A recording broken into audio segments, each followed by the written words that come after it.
Crunch time for tax cuts and healthcare reform. And guess how many days Congress is going to be working in April? 8. 8 days in total. Is all of this putting the president's agenda on hold? It's something Tucker Carlson got into with House Speaker Paul Ryan. Watch. In the House, are they the reason you're only there for 8 days in April? What is the reason for that? We want to talk to our constituents. We want to go listen to our constituents. But we have a new administration that can't get anything through the Congress. Shouldn't you put all that on hold and just say we're going to get this done? 8 days is not a lot, right? I don't know off the top of my head if that's a correct stat or not. I think that's correct. Okay, well, I'll just take your word for it. The point is we're piling up so many things in the Senate. So should Congress be working nonstop? Shouldn't they be, to get things done? Instead of just 8 days? With me right now, Fox News contributor Katie Pavlich and Washington Times Madison Gesiotto. Good to have you both here. Katie, I mean, here we go again. This is typical government. They spend more time campaigning, less time getting anything done. And haven't they learned their lesson?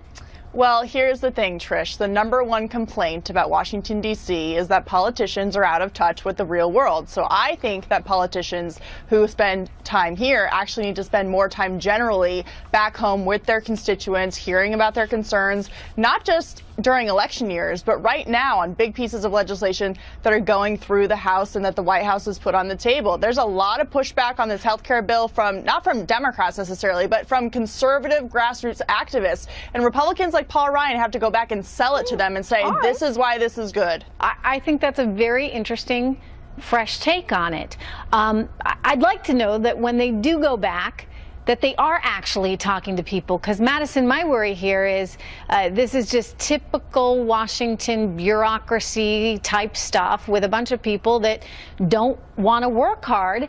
And, you know, we run the risk that here we are with a new administration that needs to do things, and the people that are supposed to be representing the people aren't doing anything. You know, Katie's absolutely right. You know, it's very important that they're talking to their constituents, but this is not 1776. We have FaceTime, we have Skype, we have phone calls, we have Twitter. There's so many different ways and creative 21st century ways for these congressmen to be talking to their constituents. They were elected by these people to get things done in Washington, and unfortunately, as we've seen time and time again with both Republicans and Democrats, nothing gets done, and the American people are the people who suffer.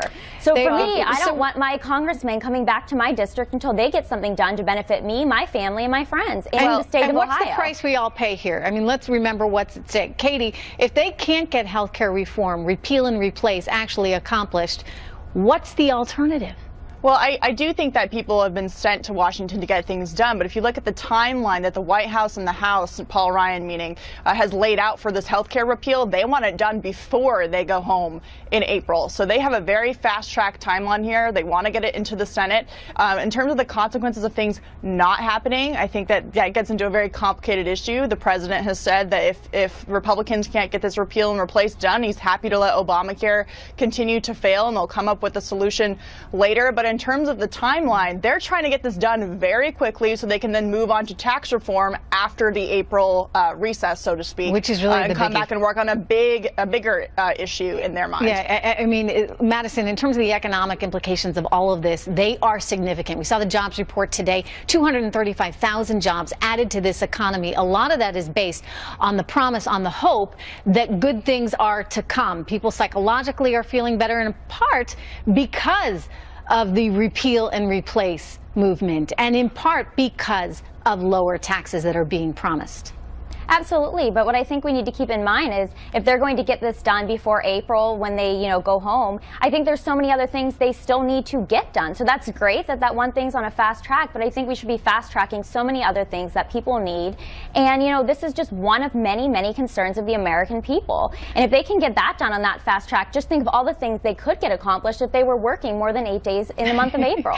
And what would that do to their popularity? If they could actually get something done, do you think that people would respond in kind and say, I think they'd be a lot more loved than they are now, and I would hope their approval ratings would go up. Right, well, I do think it's important to point out that when they're back home meeting with their constituents, they are still working. So I would count them taking those concerns in as work. When you look at this promise right now for the economy, Katie, and you look at this hope of getting repeal and replace done, tax reform done, and then you look at the threat of it not happening, what might that mean, not just for for these folks' ability to get reelected, but sort of the reality of job creation or then lack of if we can't get these policies through.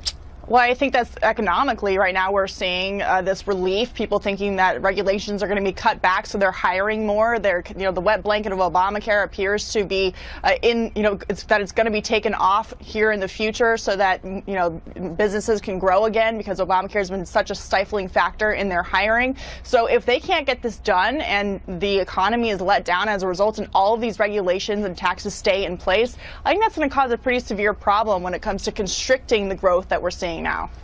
All right. It looks as though we have some news coming into us. Dr. Scott Gottlieb reportedly being appointed to the FDA. There's been a lot of concern right now. This is according to a White House official who just said that President Trump will nominate Dr. Scott Gottlieb, who's going to be heading the FDA, which regulates everything from pharmaceuticals to seafood to electronic cigarettes. Madison, just quickly, as we look at this news that's just coming in, when you think about the FDA and you think about drug prices and you think about everything Donald Trump has said about these soaring drug prices, is it going to be on this guy to really start to play hardball with some of these big pharma companies?